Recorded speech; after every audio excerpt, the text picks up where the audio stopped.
Let's talk about maybe a subject that's a little painful, but worth discussing. Let's talk about La Verete. Oh, I thought you were going to talk about paint.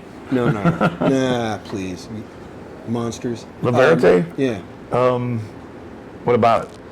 Well, it was a great project. Another idea with inspiration in tradition, maybe, and but a little outside the bounds of what a normal cigar audience is expecting.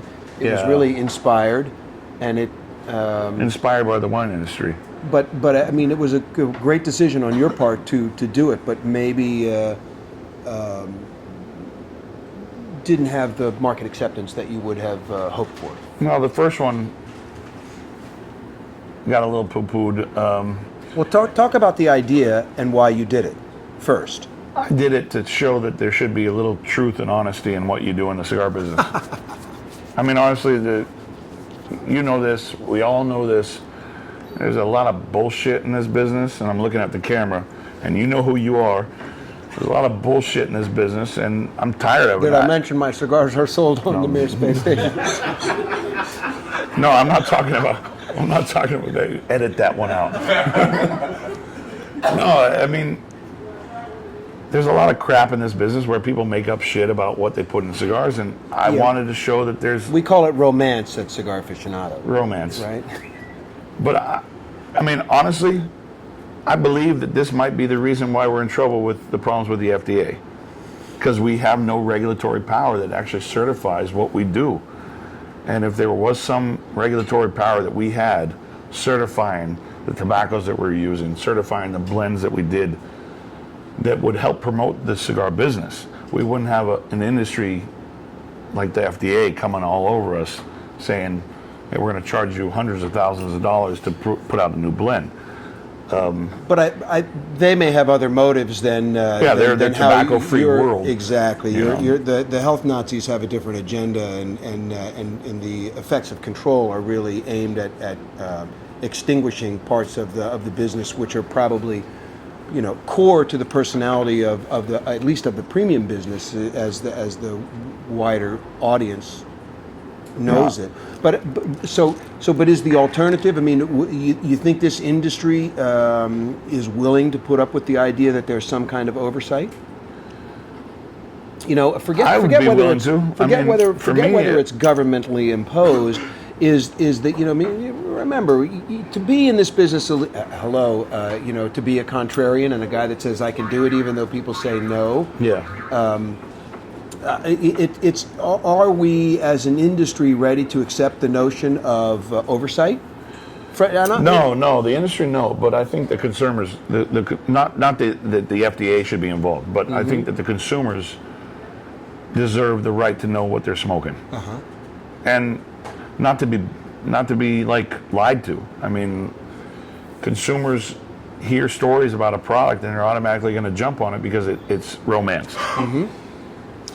So, but the question is, what's the vehicle for disseminating that? In other words, when you were first becoming enamored of the industry, there was really no way to get out information about product and brand, and then Cigar Aficionado comes along, and now in the wake of that, there's an explosion of cigar media, and we have the blogging community. But many of the tools that are out there for interested consumers to learn about the business are really prey to disinformation campaigns. Yeah.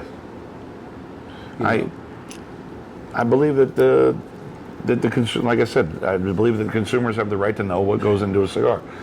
I believe that the more information and the more that the tobacconists actually teach the consumers, the better off we are as an industry. But see, now you introduced another layer, which is an important element, and that's a throwback to the way the business was, that the tobacconist is responsible for, first of all, for knowing, and second of all, for sharing that information and in a way that enhances you as a manufacturer, helps the customer's experience, and along the way improves their business too. But where is there enough responsibility?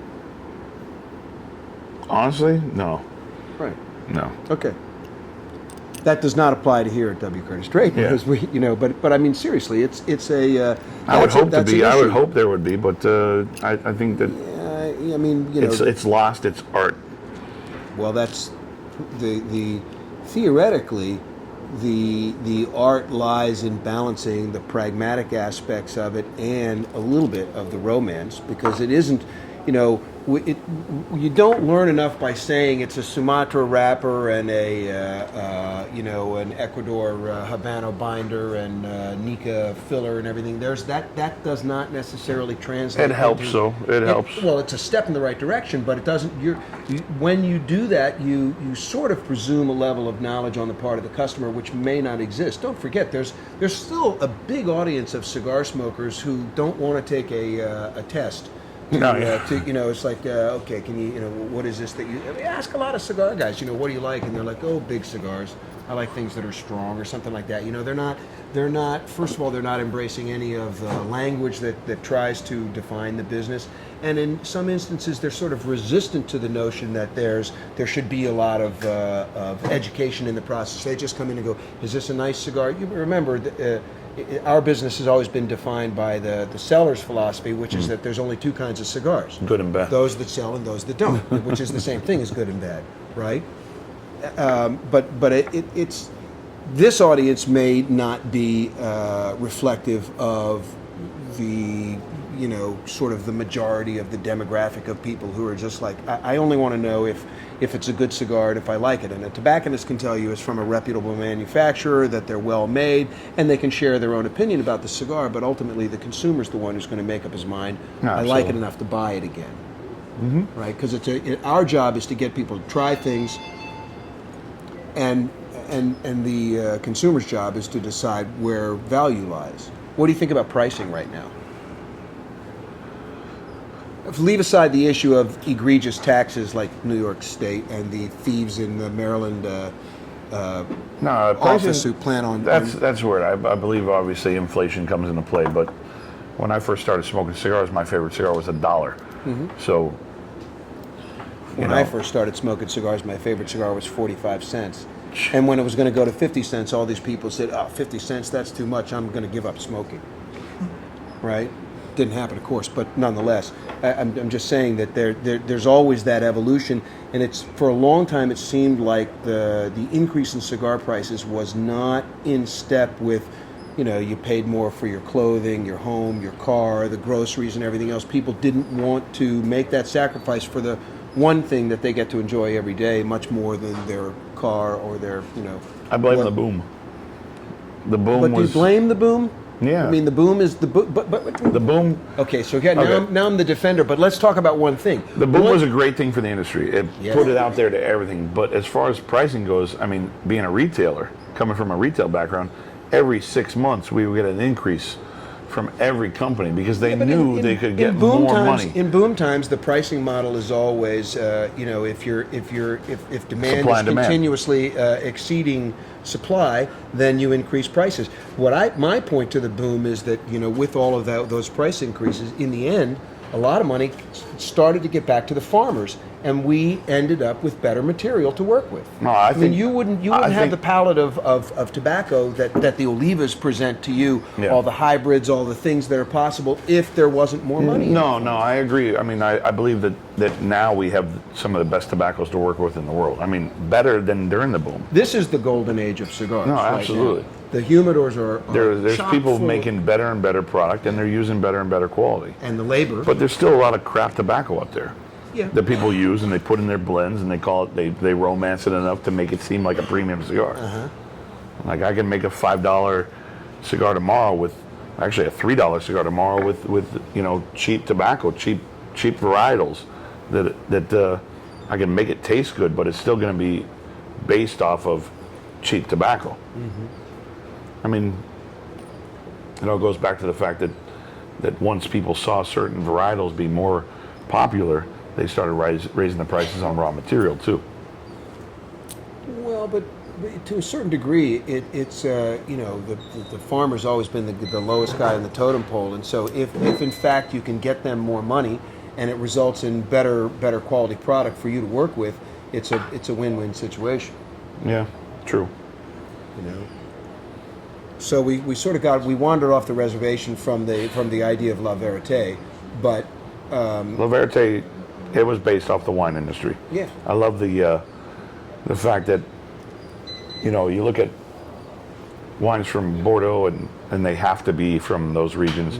Actually, in the 70s, there was a chateau owner that mixed Rioja wine with his Bordeaux wine to make it taste better during a bad vintage. yeah, a thin. Well, vintage. he had to sell his chateau on short sale Because he was in violation of the law. because he was in violation, and he was ousted from the wine industry. I mean, literally, he got kicked out. I mean, it'd be nice to be able to kick out cigar manufacturers that are lying to the consumers and lying to the retailers. And of course, there's a chain effect. The manufacturer tells the retailer one thing, and the retailer tells the consumer, and everybody believes it. I'd like to be the first guy that calls out a lot of people, but I'm going to get in trouble every time I do. Yeah, I mean it's that There, part we of- don't have anybody that can say, "Hey, you lied, you're out." Right. You know? You're so doing it on a case by case basis only makes makes someone who's pointing the finger seem petty. Yeah, I'm the petty guy. Yeah, well, I don't know about that, but you still haven't made a late harvest cigar, so I think to me the idea of a regulatory as strict as what prevails in Bordeaux. In other words, there's no reason why you shouldn't be able to say. I mean, look at the success of Miami cigar making is pursuing a third way as opposed to what was done in Honduras, what's done in Nicaragua, what's done in the Dominican Republic, and all of a sudden you have a trend in the business which is leading people to smoke. What I remember we used to call them Epcots. Experimental prototypical cigars of tomorrow, right? They're completely different than what's been offered already. In other words, they're taking the best materials and using the world of tobacco growing as their canvas. Yeah. So and certainly many of the things that have come out like this are examples, of a different way of thinking about it. I guess. I think the cigar industry's got a lot of flaws still, but as long as certain manufacturers, they can wake up in the morning and not feel like they have to cover up a lie, they're good. Yeah, but so what that does is to define excellence, you have to have some crap in the marketplace. It doesn't hurt. No, I mean, and people. There's certain companies that make cigars because they make sense cigars. Integrity, though. Yeah. Yeah. Well, of course, if you're, being a part of a much larger entity. But there's a that just difference. has- There's a difference. Let's talk about. There might be crap in the market to define excellence, but certain crappy cigars, if they're out there, they're out there. But the problem is when that crappy cigar brand decides to say, "Hey, we're using this and we're using this, and we age our cigars for 5 years before we put them out." That's like taking a $2 cigar and romancing it to a $12 cigar. Well, and that's your criticism about the boom, but I don't know. Have you seen what's happened to truth in advertising? When was the last time you walked in a Subway and got a sandwich that looks like the one on TV? Yeah, true. So I mean, there's it's prevalent in a lot of areas of our lives, and if you retain your mission, that it's I'm gonna develop an honest cigar and sell it at a fair price. It really doesn't matter what 29 other manufacturers are doing, as long as you're successful, as long as you can keep doing it. No, yeah, I mean, it's a little tougher for me because I don't own a factory. I get to work with a great family who lets me do whatever I want in the factory, but at the same time... Do you want to own a factory? No. Thank you. And I don't recommend it.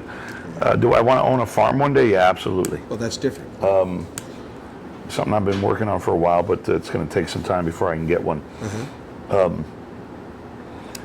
And if you owned a farm, is the objective to eventually produce a cigar which is exclusively made with elements from the farm, or are you not going to be able to do that? No, it's possible, but I like the fact that I use the Garcia's Farm Estrella to do that with, because it's kind of the full picture. They have a big space. They have all the different tobacco varietals I like to work with. But if I own my own farm, it would be a lot smaller than, let's say, the Garcia's farm. I'd obviously let them manage the farm for me because they know what they're doing in the farm.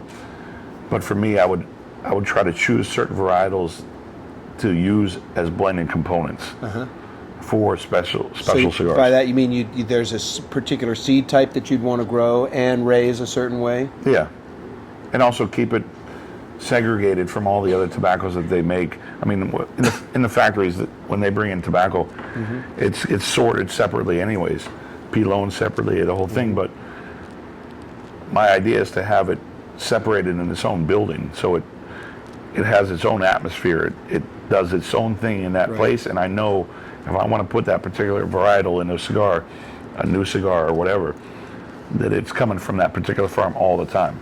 And it will change over the years depending on the growing season. Is there anything in the cigar business that you really want to do that you haven't tried yet? Yeah, I want to figure out how to make money. I'm kidding. Yeah, exactly. No. Speaking of truth in the business?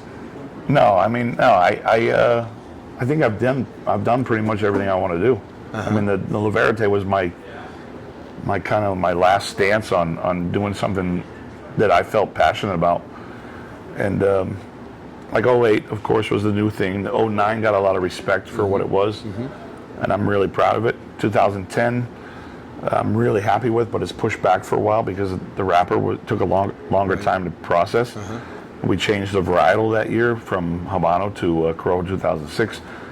Thicker leaf, it needed more time to process. Yeah. I'm hoping that particular project leaves a mark in the industry. You mean sets an example? Sets an example, but I don't know. Something for other people to emulate, or that it leaves a mark like this is this was a unique project and Yeah, kind of, a little bit of both. I would hope to see, it set an example for people. The spin-offs that have happened since then, I think the only person that really does it right is Lido, and actually he did it before me with his farm. What's it called? La Candela, no? Lido's Canela, farm. not Candela. No, but Canela. Canela. La Canela. He's talking about Lido Gomez from La Flor Dominicana. He's been doing a vintage project for years. He doesn't really promote the whole vintage process too much. But it's nice to see stuff like that. But I'd hope those are like teaching tools for the future. So that other people will try and offer something similar. Yeah, something truthful. That's hence the La Verete name. Yeah. I mean, there's a lot of honesty behind that project, and I could easily take Pelo de Oro from the other farm that Garcia's own and mix it in with my next blend and my next blend and my next blend, but it won't be what's true to the cigar. Right. How would you describe the difference in the Verete blend? And I'm talking about just the flavors, not the individual components. But how would you characterize that cigar as distinct from the classic Tatuaje family? Well, Time's up. no, I mean, honestly, it tastes like a cigar. Yeah, but come on. Tastes like tobacco. It's just different because of where it comes from. The farm. And that's is, the idea that you're trying to reflect is Yeah, I that, want it. that it, I mean, that I it know speaks to its origin. I know, like Pepina Jaime, I had the idea of bringing this over to one of their other farms, and they were convinced that it wouldn't work well off that farm. You never know. You have to try it. Because you mean They weren't convinced that La Verete was going to work off of Estrella. meaning that they didn't think the tobacco would have enough to build the one. Yeah, the one soil, the different components, obviously the different seed varietals, Right. but they didn't think that there would be enough complexity out of it. I found La Verete to be almost like one of the truest forms of a great cigar, especially with the 2009. With the 2009, very pure. It's very, very, very clean. It's clean. I mean, it's tobacco that's at its truest form, and fermentation is a big part of it. Yeah. I mean, I joke with this all the time, and I just got done a few tours in Nicaragua where I explained to people about fermentation and about the bullshit and the lies in this industry about all these different fermentation processes. And if you talk to a great grower like Oliva Tobacco and the people I work with, there's only one fermentation. Either it's fermented or it's not. Right. Don't believe this crap that you hear about multiple fermentations. They're talking about it came into the farm, it hung in the barn, okay, that's one fermentation. And then when it went into the pilon the first time, that's another fermentation. When it flipped the pilon, that's another fermentation. Next thing you know, you got 5 fermentations. It's all a bunch of crap. You either have clean tobacco or you don't have any tobacco. It's simple. That's how tobacco is. It's like either I ferment grapes once or I don't ferment them at all. I mean, people romance, the whole romance in this industry has become this lie of this industry where I have this tobacco, I put it through multiple fermentations. I'm calling bullshit on all of you guys. There's no multiple fermentation. It's either fermented or it's not. I'm sorry. Well, because it involves temperature, and you're trying to do it more than once in that you're cooking tobacco. It gets past the stage. So, again, what it really comes down to is a degree of integrity about what you have, what your materials are, and how you're working them. Yeah, I mean, someone called me out recently on the Pelladero kick. Mm-hmm. They tried to say that I was using a seed varietal that was dead 50 years ago and it doesn't exist anymore, the elusive seed of Cuba. I'm sorry, I've seen it grow. I've seen how it plants. I see how tall the plants are. Mm-hmm. It's a seed varietal that's susceptible to blue mold, and it's very hard to grow, so you need to have the right conditions to grow it in. And there's certain farms that just can't do it. The yield isn't the same either. The yield's completely, you get 10 to 12 leaves. Yeah. Simple. But you need to have, like, the Garcias have a new farm, well, actually a farm that's been around for a while that they have, I think that's their 3rd year planting that farm, called Terroir. They have a slope in the back of the farm. That's the only place where they're growing Pueblo de Oro because they know the drainage of that farm is going to help reduce the risk of blue mold. Blue mold it's a big part of this industry, and you got to be careful how you grow tobacco. And Pueblo de Oro, because it's not resistant to the impurities, you can easily catch blue mold on that tobacco. So having that slope, the drainage is going to help it. But it's still a risk. It's still a risk. Still a risk. I mean, but that's where a seed like Santo Spiritus comes into effect, which is like the hybridized version of Pueblo de Oro mixed with Criollo. Yeah. And that's resistant to blue mold, so you can grow that on a flat surface and no problems. But it has very different taste. It's still sweet, but I actually almost find it sweeter. Yeah. Almost too sweet, almost like Sour Patch Kids. You know what I mean? Sweet and sour.